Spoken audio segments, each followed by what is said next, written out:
Hello, hello. Hi, everyone.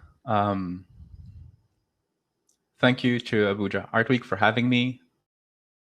Excited about this digital conference and to be presenting this keynote today um, on the topic and subject of Tumblr. Allow me to introduce myself. My name is Ruby or Justice Tillo. Um, I'm an artist, writer, curator, um, and I spend a lot of time thinking about online communities. And I'll reference some of my work within the context of this talk. But more importantly, what I'm trying to understand as I do forays into different sort of online enclaves and groups is sort of how they come about, how they disappear, and finally, sort of how do they all mesh together and how do they come together under sort of um, one flag or one common aesthetic in this scenario. So you have I'm sharing my screen right now. You have like a very interesting list. This is from the fandom wiki of a list of all the quote unquote aesthetics. If you're on Tumblr, you might recognize some of them: some comfy core, club kids, clown core, cloud core, and all these different aesthetics. I thought it'd be interesting to sort of have on the side here to show that there's a wide variety of them. We'll focus on one specifically, but there's a wide variety of things that can be described, and we'll talk about this more in depth in a bit. So in 2014, and maybe I'll stop sharing now, or I'll present this. In 2014, in their survey, Tumblr Fandom's Community and Culture, Hillman, Prosick, and Neustaedter describe how every participant spoke about their absolute love for the platform and its capacity to strongly unite people over something. Thanks to its Tumblr blog design and image hosting capabilities, Tumblr quickly became the online locus of a lot of subcultures after its inception in 2006. Subsequently, it welcomed many fandoms and niche interest group after LiveJournal, which was another very popular site for fandoms, underwent something we call the Strike and Bowl Through.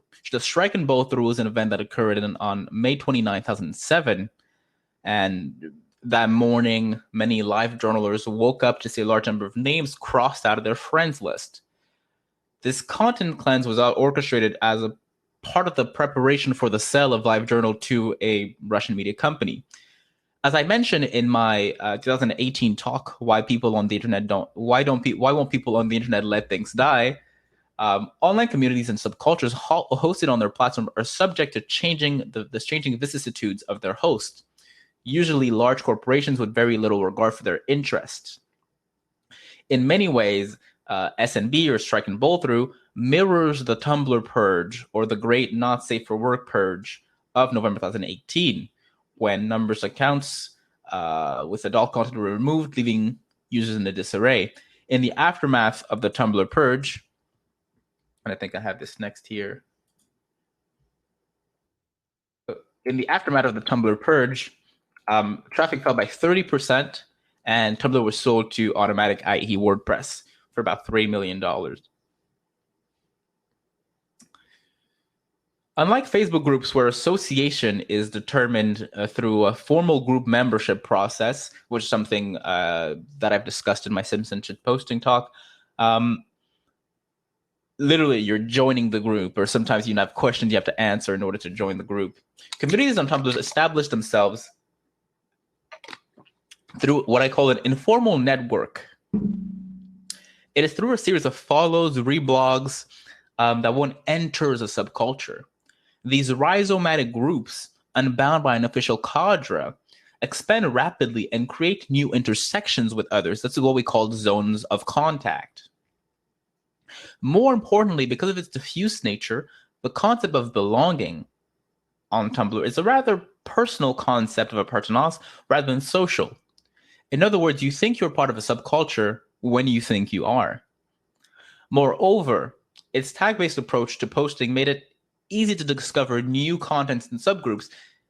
It generated more and more zones of contact between the fandoms.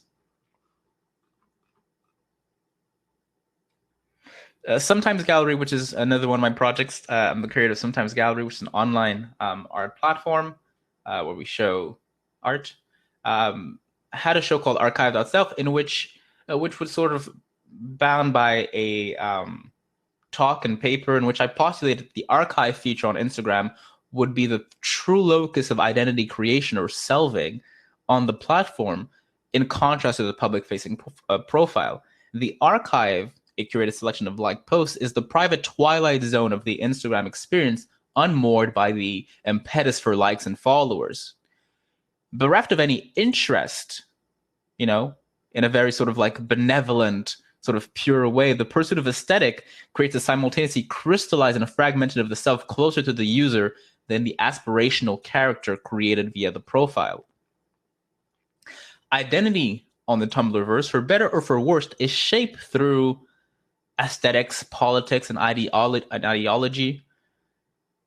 On the platform, it's easy to. I think it's we can see that like curation is also creation. The self-archive is now public-facing. Sociologist and cyber ethnographer Alexander Cho explains, and I quote, "Because Tumblr is built off connections, and because the self is articulated not merely through post or original post, but chiefly through the heavily traded and rearticulated artifacts of connection, assemblage appears to be a useful lens through which to apprehend the making and the meaning of the self on Tumblr. And in that self, and this is the first important part when we talk about these aesthetic communities, the platform is for many of our current social media in that it allows anonymity, and it did not particularly favor original content. It allowed an entire generation to build identity not from scratch, but from scraps. In other words, through assemblage and not aspiration."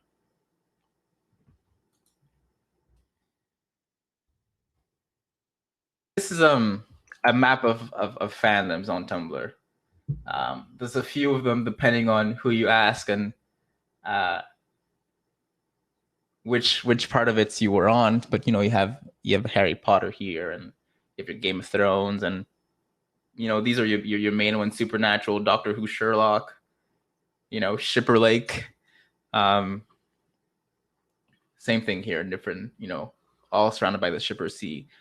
You have Skins over here, the 90s Cave, Music Island, and this is pretty much where we want to be when we talk about this Tumblr-core, Tumblr aesthetic from 2014, 2013. This is where we're going to situate ourselves, somewhere here in the hipster fashion, the hipster continent, as they call it here, with the intersection with the 90s, as it's going to be very important as well.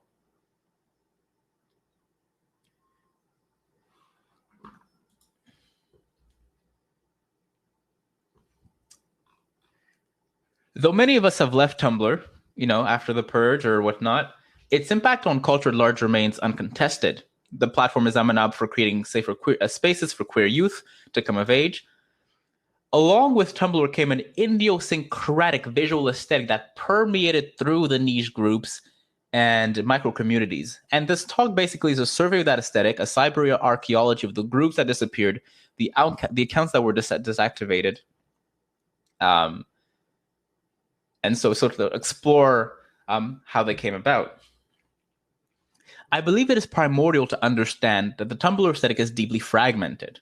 A look at the map of fandoms and communities clearly show that how many different communities inhabited the site. And this is just a surface level, of course. There are multiple layers to this. The three main fandoms being, of course, Doctor Who, Sherlock, Supernatural. When we refer to the Tumblr-core aesthetic, we refer to a specific period of time, somewhere around 2013 and 14, when Ultraviolence, the self-titled album by 1975, and AM by Arctic Monkeys came out. This trifecta of indie rock records engendered a fandom with a fascination not only for music, but a particular aesthetic that can only be defined as Tumblr-core. And I want to bring it back here to this amazing graph. This is a Google Trends graph. And you can see right here, Right as Lana's like sort of peaking right here, all these other people, you have Skins down there, you have the 1975, you have American Apparel here. You can see the peak sort of all happening here. This is where, data-wise, we can see all these things sort of coming together to create that aesthetic. And as I said, it's deeply fragmented. It's not sort of unified. And when we look at the sort of list of aesthetics, you can look at the art ho aesthetic. You can look at different, Americana aesthetics that come together to make this thing. The keywords would include maybe something like sad girl, Lolita, Skins, or emo core. Of course, with a keyword maybe for American Apparel. When discussing the new Tumblr trends of light and dark academia, YouTuber Strange Aeons described the group as a fandom masquerading as an aesthetic community. This occurrence can be seen as something similar, a congregation of like-minded teens around cultural products to build a real-life manifestation of their belonging to their in-groups. In other words, this Tumblr community can be described as aestheticized selves residing at the intersection of joined cultural capitals. Maybe here show some pictures here. Sorry for the expletives, but this is an example of post. This aesthetic is truly polysemic, meaning it's got sort of different symbols. It has a proteiform character begotten by its origin on a decentralized network of posts.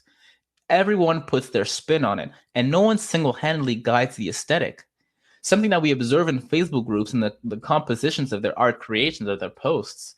When we take a look at something like the ALMS, a leader will often sort of guide by their power, their influence within the group, what other people post in what can only be called in mimetic fashion. This is contrasted with the way things happen on Tumblr. We can look to Liza Blackman's concept of the distributed forms of perception, which captures the way that this collective voice is shaped and expressed on a decentralized tag-based network like Tumblr. Liza Blackman argues, and I quote here, distributed forms of perception assume that we are always situated and speak through a range of others, human and non-human. Here we have this connection between how we speak through the network itself, this non-human algorithm, of course, and how we speak through others, the other users on the platform. What's interesting here is that a lot of people here are anonymous, and so the other is often unknown. This becomes salient in social media practices that allow traces and fragments to become linked together to assume a collective authorial voice. And we can also look to Grace M. Cho's notion of the collective psychic apparatus. And this is the first major characteristics, I believe, of the aesthetics that we can see here, born from these decentralized networks.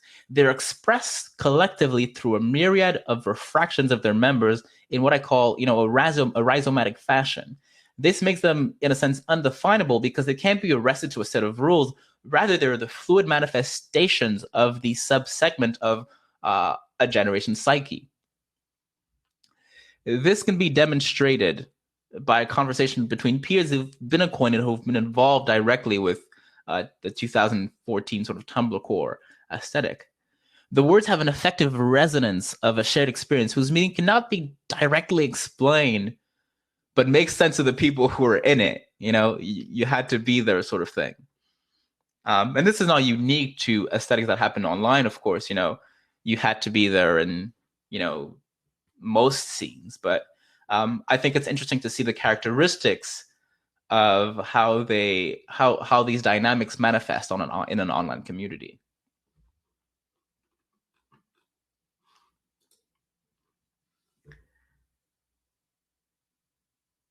We can say, however, that the experience is defined by the platform which it is reared. And this is sort of the second idea.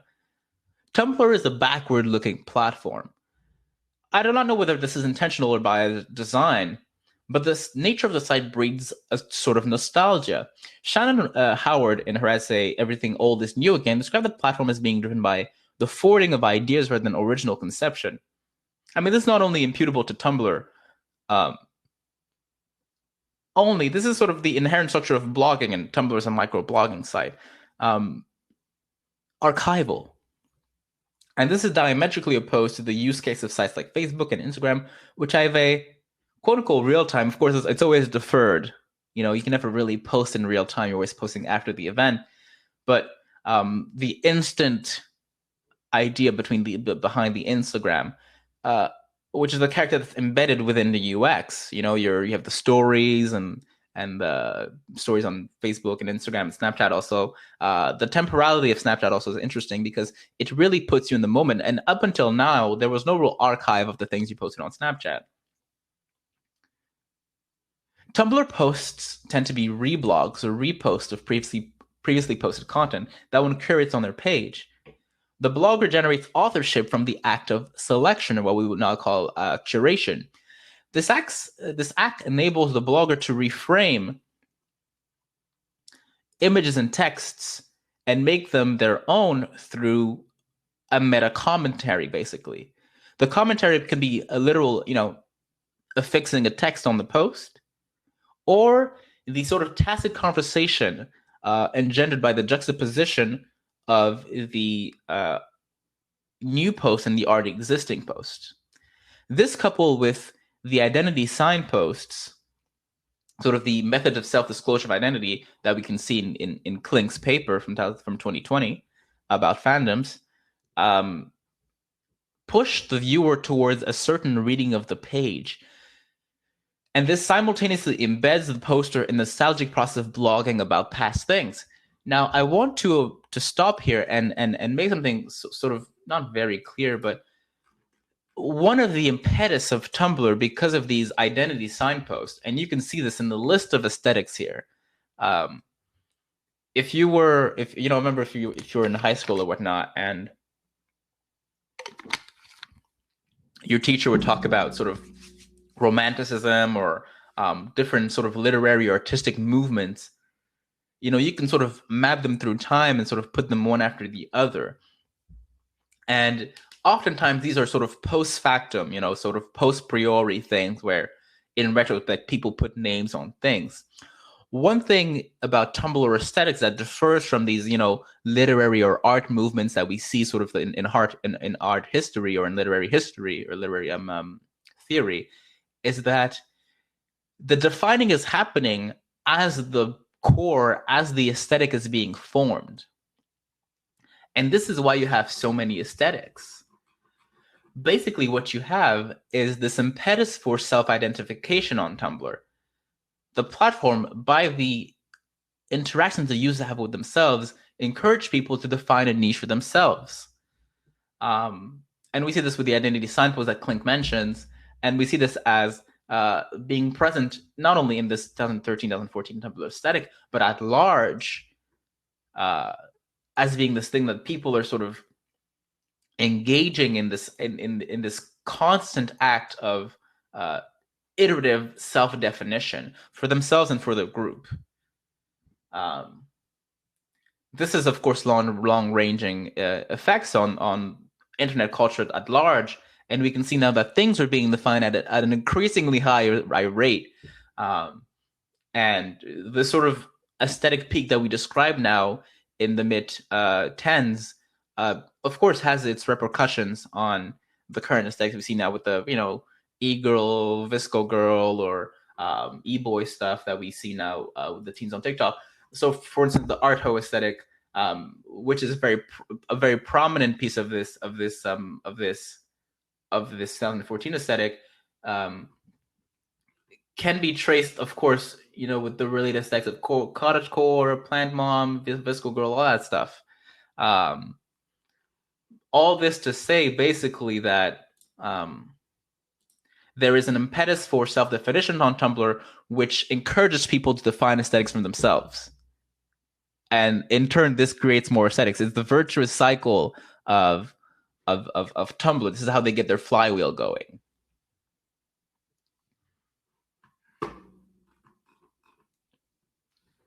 It is impossible to speak of Tumblr without mentioning how its main button influences the content.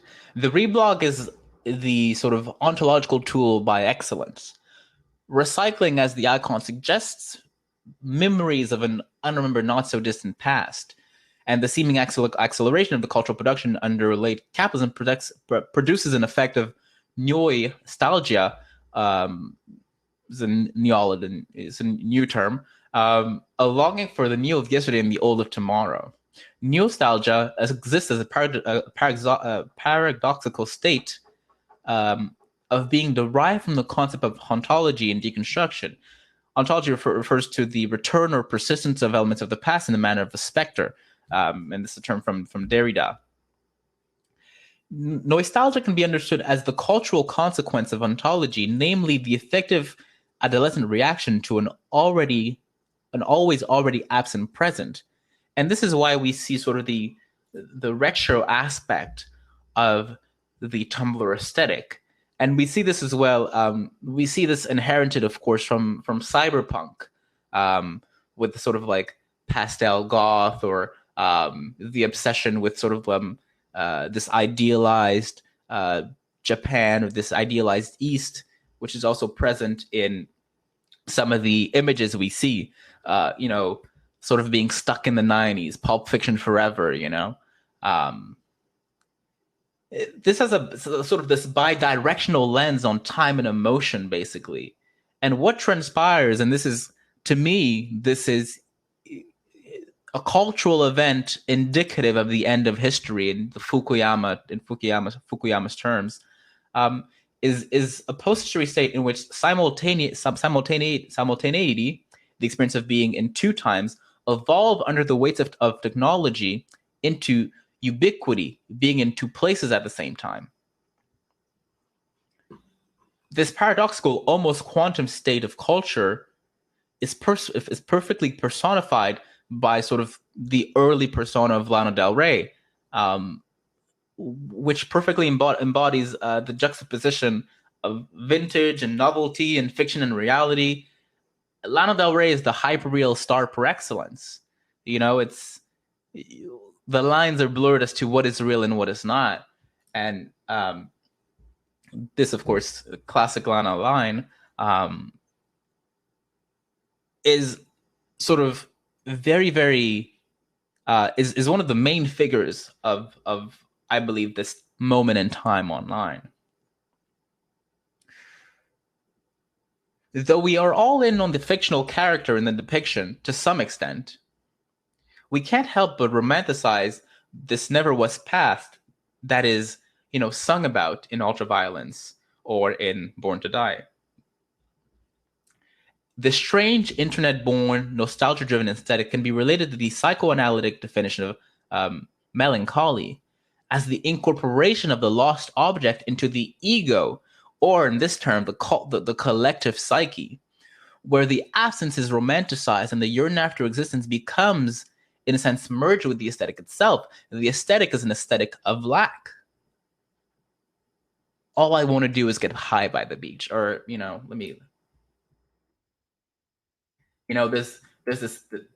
this soft yearning or longing. What WTF happened to music?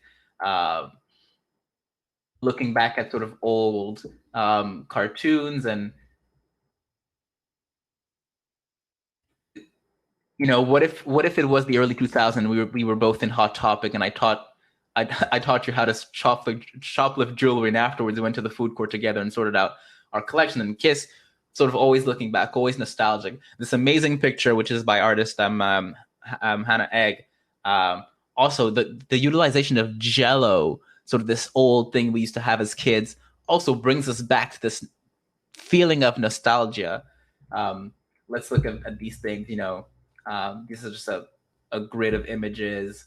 The black and white, the sort of vintage filters, the heightened emotivity of it, the affect of sort of the sad question mark, kills and kisses.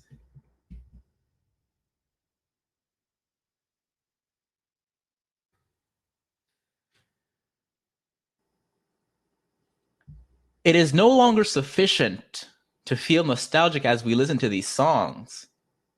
Nostalgia becomes the primary effective mode of engaging with culture. when these images were created, they were already vintage. They were déjà passé. Mark Fisher, and this is just a quote that I thought was interesting in contrast or in relationship with what we're talking about.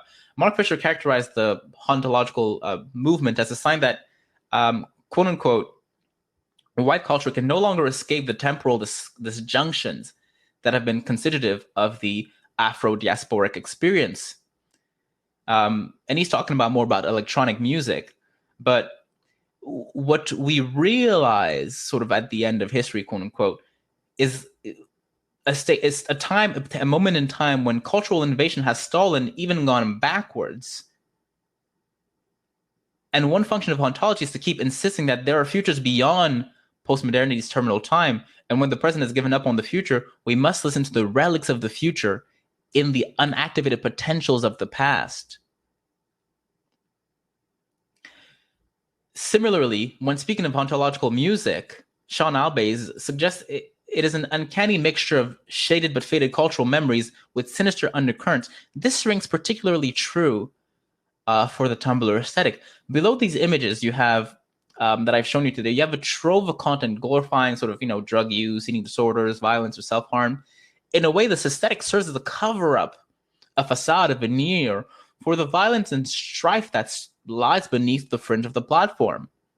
This is like you're only a couple of clicks away from something a bit more darker, and the effective sense of nostalgia is one of sort of with a sort of negative gravitas, and you're pulled into this sort of Tumblr world or Tumblr lore towards these darker realms.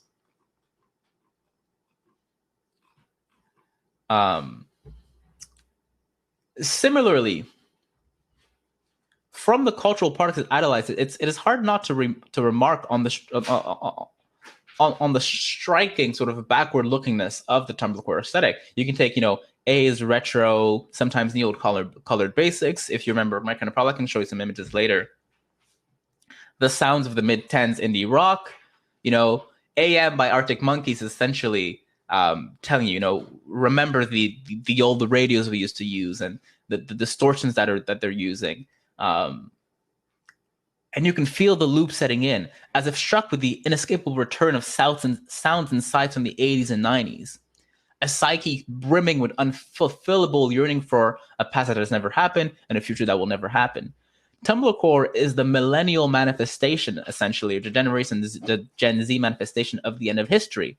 The victory of shallow idols propped by capital and the realization of the unbearable ineluctability of the market principles. Everything old is new again.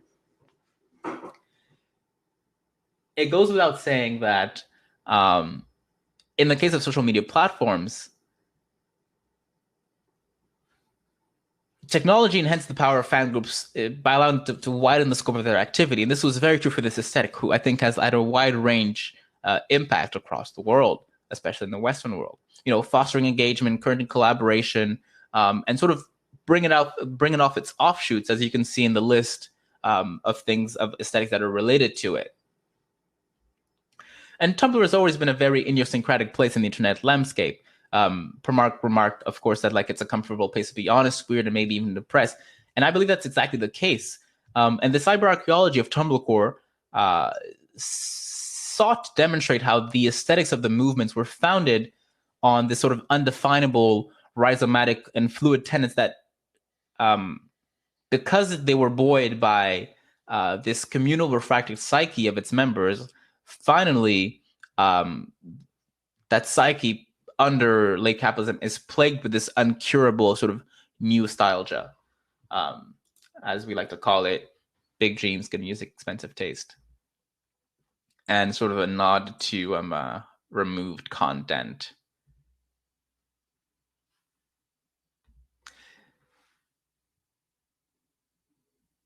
And that is all for the main sort of paper section of the talk. I wanted to leave some time for questions or remarks as a part of this. I know this might have been a bit dense, but hopefully this was enjoyable. I don't know if there's any questions.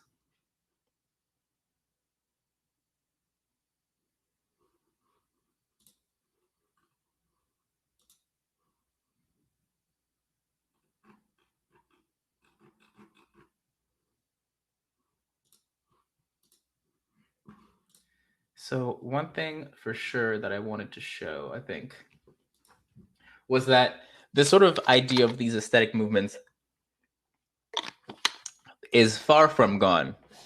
And though Tumblr is not what it used to be, as I showed by the numbers, there are still a lot of sort of communities that are thriving on it. When we think about online communities, I think that one thing that's super, super important is to think about, sort of where they're being hosted and consequently the impact of the place they're hosted on these communities. And essentially, a lot of these platforms make money by selling our data, make money by advertising, selling spots to advertising, and sort of putting them on the platform. And this comes at a risk for certain types of communities, like the communities on Tumblr. The economics of online advertising do not favor content that is risque or not safe for work. And so, in a way, it was to be expected that Tumblr would eventually meet its reckoning, because the very nature of the content that it hosted, a lot of these communities, you'll have sort of drug posts or lewd posts or whatnot. And so the sort of ultimate logic of the market logic applied to the market logic applied to online platforms is that whenever content is not sort of like your vanilla stuff or things that advertising put their seal on, you're always at a risk of being sort of taken down or at a risk of being sold, because the way these platforms make money is through advertising. This has sparked a lot of new movements, which is super, super interesting for artists and people who are engaging with these aesthetics, such as Archive of Our Own or Network of Our Own, which are platforms or people coming together to build their own networks on which they can post what they want, or the Archive of Our Own. So people building tools to archive the content that they're posting as it is being posted. And this is quite important, especially for these aesthetics, because these are sort of sort of cultural moments that are being sort of encapsulated through these archives. And without these efforts seeking to, as I said, sort of archive, keep, and preserve the contents that were being created, all these niche subgroups and online communities are subject to basically oblivion, being forgotten or not being remembered, or having no sort of traces of their posts, of their engagements, of their conversations, etc., etc. And yeah, right now what's really hot is light and dark academia, which is we can take a look here.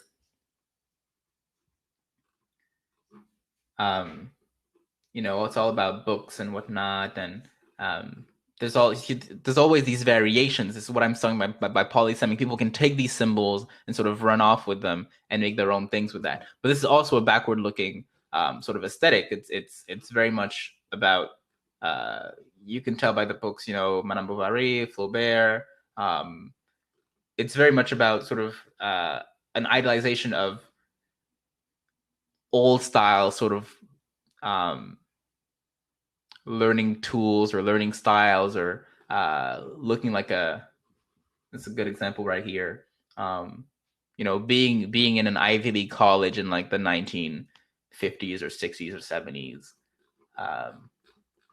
And I'm not going to get into like light and dark academia at length, but there's some great sort of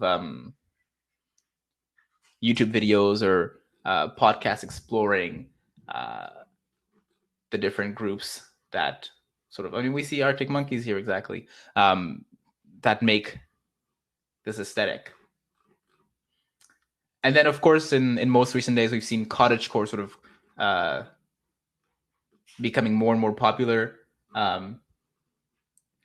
Cottagecore being sort of the bucolic pastoral version of this,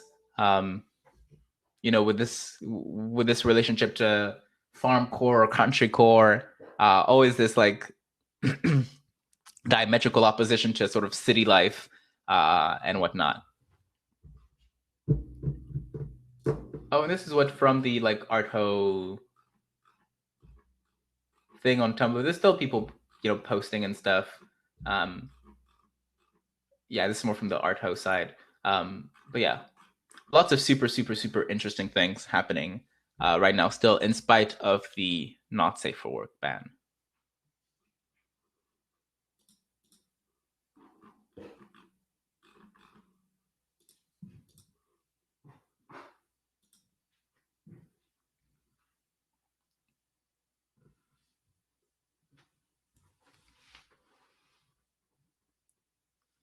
All right. Thank you very much for having me. It has been a pleasure to do this research and also to share it with people. Um, I've talked to people both sort of initiated with this sort of practice and this sort of group online, people who did not know anything about it. And I think it's so always interesting to sort of go into it and sort of try to see what we can find. And this process of cyber archaeology, I think, is super, super interesting. Yeah. Thank you very much for having me. Big shout out to Ihu and Abuja Art Week. And of course, big thank you to the government of Quebec for having me as well. I hope you have a wonderful rest of your day and look at the other events. I don't know if you know this, but I am also an artist and I have a piece called Crimes that is being streamed, I believe, in one of the galleries. You can go check that out as well. Sort of a sonic project enmeshed with poetry. Super, super interesting, according to me, if you ask me. But yeah, thank you very much and have a wonderful